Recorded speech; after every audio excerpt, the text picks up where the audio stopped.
هل حسيتي قبل كده ان ابنك المراهق بيعندك في كل حاجة؟ يعني مثلا تقولي له اعمل كذا يعمل العكس، او تنصحيه بنصيحة بسيطة يرفض يسمعها، ويمكن اي حوار بينكم يتحول بسرعة لخناقة او شد وجذب. ساعتها اي اب او ام هيقولوا ابني بقى عنيد جدا ومفيش حاجة بتمشي معاه. لكن الحقيقة اللي ناس كتيرة مش عارفاها ان عند المراهق مش مجرد عناد وخلاص، في الغالب بيكون وراه اسباب نفسية وطبيعية جدا في سن المراهقة. وفي الفيديو ده هنعرف ليه المراهق بيعاند اهله، وايه هي الاخطاء اللي الاهل بيعملوها بتزود العناد، والاهم 7 طرق ذكية للتعامل مع المراهق العنيد بدون ما تتحول العلاقة بينكم لصراع. اولا، ليه المراهق بيعاند؟ خلينا نتفق على حاجة مهمة. المراهق في المرحلة دي مش طفل صغير، لكن كمان لسه مش شخص ناضج بالكامل، وده بيخليه يعيش صراع داخلي كبير. وأول سبب للعند هو الرغبة في الاستقلال.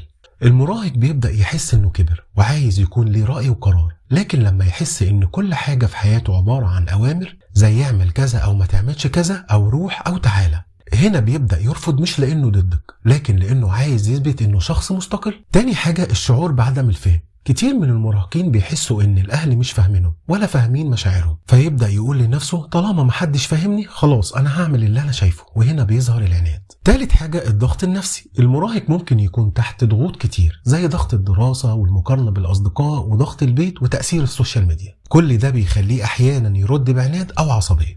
طيب ايه هي الاخطاء اللي بيعملوها الاهالي بتزود عناد المراهقين؟ دلوقتي خلينا نتكلم بصراحة شوية. في اخطاء كتير الاهل بيعملوها بدون ما يقصدوا، لكنها بتخلي العناد يزيد اكتر. والخطأ الاولاني هي الاوامر المباشرة، زي مثلا اعمل كذا حالا. المراهق بيكره الاحساس انه مأمور طول الوقت. تاني خطأ، المقارنة. لما الاب او الام يقولوا بص ابن عمك شاطر ازاي، او شوف صاحبك بيعمل ايه، المراهق بيحس انه غير مقدر، والنتيجة عناد اكتر. الخطأ التالت، التقليل او السخرية، زي مثلا لما تيجوا تقولوا له انت لسه صغير او انت مش فاهم حاجة. الجمل دي ممكن تكسر الثقة بينك وبين ابنك. طيب نيجي بقى للنقطة المهمة، ايه هي الطرق الذكية للتعامل مع المراهق العنيد؟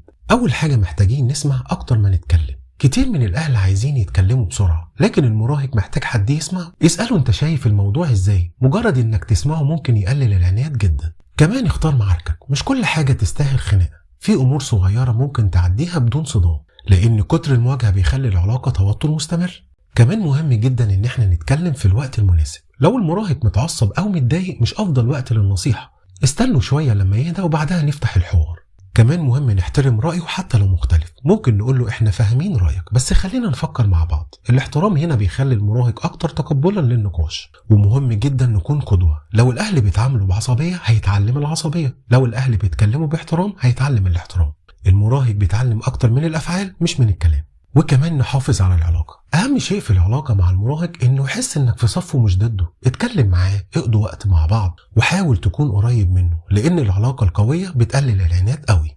وفي النهاية، المراهق العنيد مش ضروري يكون شخص سيء، غالبا هو مجرد شاب بيحاول يفهم نفسه ويثبت شخصيته، ولو تعاملنا معاه بالصبر والفهم ممكن نحول العناد ده لقوة شخصية وثقة بالنفس. ودلوقتي هسألكم سؤال مهم، هل أولادكم المراهقين بيعندوكم في مواقف معينة؟ اكتبوا لنا في التعليقات ايه أكتر موقف بيحصل بينكم، وما تنسوش تعملوا لايك واشتراك في القناة وتفعلوا زر الجرس علشان يوصل لكم كل جديد، واشوفكم على خير الفيديو اللي جاي.